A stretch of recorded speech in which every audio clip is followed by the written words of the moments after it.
आत्मा भूल गई है कि हमने कितने जन्म लिए। सतयुग में जो देवी देवताओं का राज्य था वो कहाँ गया? गाते भी है मनुष्य 84 जन्म लेते हैं, 84 का चक्र कहते हैं, परंतु कौन सी आत्माएं 84 जन्म लेती है? जो पहले पहले भारत में आती है।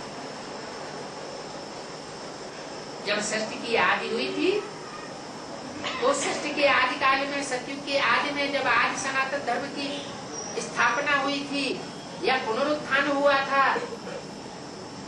तो उस समय ये 84 जन्म लेने वाली आत्माएं बहुत थोड़ी संख्या में संसार में रह जाती है, जिनकी संख्या होती है 9 लाख। इसलिए 84 का चक्र कहा जाता है। मनुष्य आत्मा के ज्यादा से ज्यादा 84 जन्म होते हैं। उन्होंने भक्ति मार्ग फिर 84 के चक्र को 84 लाख योनियों में डाल दिया। ऐसा क्यों हुआ? 84 लाख योनियां कह देने से बात गलत नहीं होती। 84 लाख योनियां तो हैं, लेकिन मनुष्य आत्मा सिर्फ 84 जन्म लेती। 84 लाख योनियां इसलिए कह दिया तो कोई ये न पूछे कि 84 लाख योनियों का चक्र क्या है। 84 लाख योनियों में भ्रमण करने के बाद मनुष्य कैसे मनुष्य का जन्म लेता है, फिर ये प्रश्न ही पैदा नहीं होगा। 84 लाख का चक्र कौन बैठ करके बताएगा? 84 का चक्र तो समझाया जा सकता है, जो परमात्मा पापा करके समझाए कि सतयुग में जब तुम 16 कला संपूर्णते हो तो 8 जन्म लेते हो। उस समय आयु तुम्हारी 200-250 वर्ष भी होती है। त्रेता में जन्म लेते लेते सुख भोगते भोगते आत्मा की शक्ति क्षीण हो जाती है। जैसे कोई बीज खेत में बोया जाता है तो जितनी बार बोया जाएगा उसकी शक्ति क्षीण होती जाएगी, पौधा छोटा सा होगा, दाने कम निकलेंगे। तो ऐसे ही आत्मा में 8 जन्म लेने के बाद उसकी शक्ति क्षीण हो जाती है। त्रेता में आकर के वो आत्मा 12 जन्म लेती है, एवरेज एज कम हो जाती है, इसलिए जब ज्यादा लेती है। द्वापर में आकर के 21 जन्म लेती है, वहाँ एवरेज एज और कम हो जाती है। कलयुग में आकर के 30-40 वर्ष एवरेज एज, 42 जन्म लेने पड़ते हैं आपको। इस तरह टोटल 4 युगों में मिलाकर 84 जन्म मैक्सिमम मनुष्य आत्मा लेती है। इससे जास्ती किसी के जन्म नहीं होते।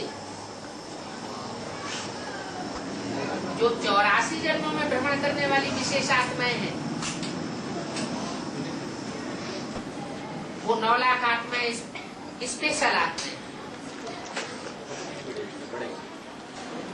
9 लाख आत्माएं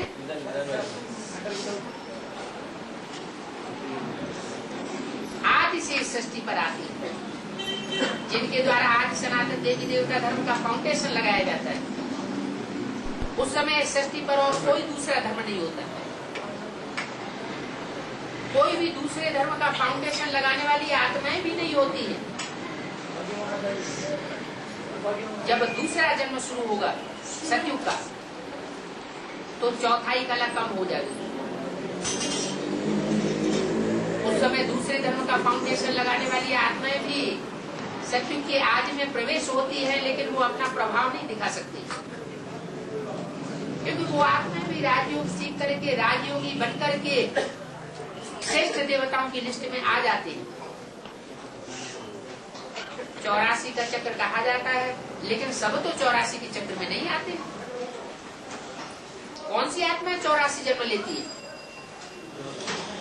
जरूर जो आज सनातन देवी देवता धर्म के पक्के हैं, कभी दूसरे धर्म में कन्वर्ट नहीं होते हैं, वो ही पूरे 84 जन्म लेते हैं, जो पहले पहले भारत में आते हैं।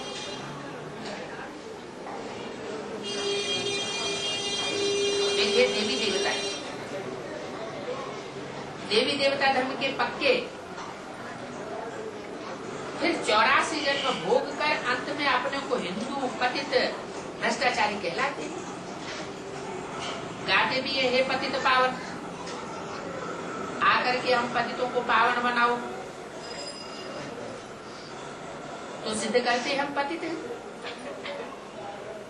जो पतित हैं अति पतित बन जाते हैं, वो अपने धर्म को भी भूल जाते, अपने धर्म पिता को भी भूल जाते, धर्म का नाम कह देते हिंदू,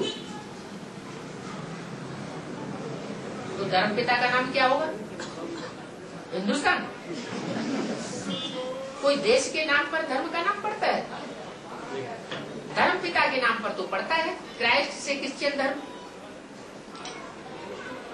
बुद्ध से बौद्ध धर्म,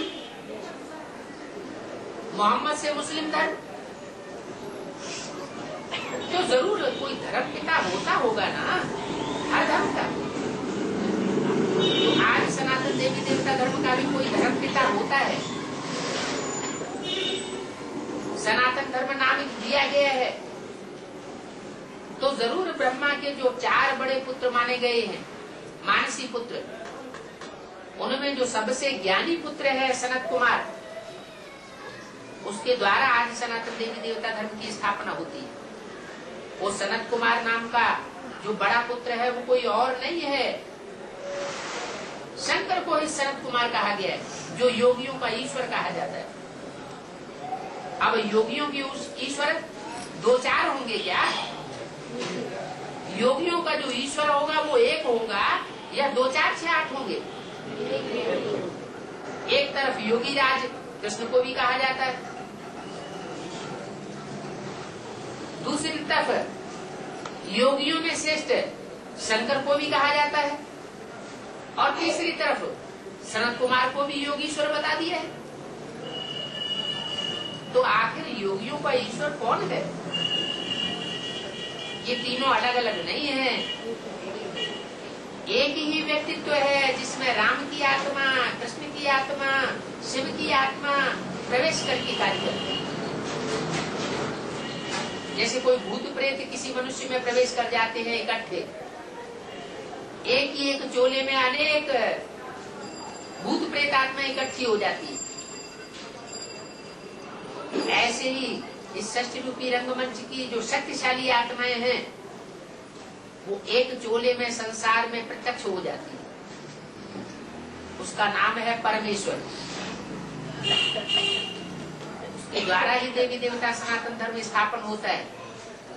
उस चोले का नाम दे दिया है शंकर। शंकर माना मिक्स, जैसे कहते हैं वर्ण शंकर, अनेक वर्णों को मिलाकर के जो संतान पैदा होती है उसको कहते हैं वर्ण शंकर, मिक्सचरिटी की संतान।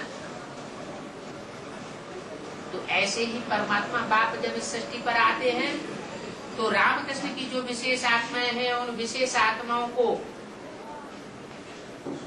एक मंच पर लाकर के इकट्ठा कर देते हैं। उनके संस्कार मिलकर के एक हो जाते हैं, वो विष्णु का रूप गाया जाता है।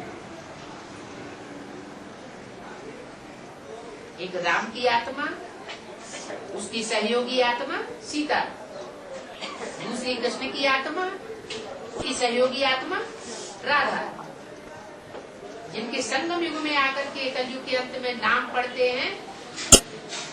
राम का नाम पड़ता है शंकर, कृष्ण का नाम पड़ता है ब्रह्मा। इन चारों आत्माओं को जो कॉम्बिनेशन है वो विष्णु रूप कहा जाता है। 4 भुजाएं, 4 भुजाओं का जो कॉम्बिनेशन है, भुजा माना मददगार। परमात्मा बाप के कार्य में ये 4 आत्माएं विशेष मददगार बनती हैं। कैसी मददगार बनती हैं? जिनके संस्कार आपस में कभी टकराते नहीं, ऐसी मददगार जब बन जाती हैं पुरुषार्थ करते करते, तभी नई सत्य की दुनिया का संगठन स्थापन हो जाता है। ये गुप्त कार्य परमात्मा बाप अभी उन आत्माओं के द्वारा कराए रहे हैं।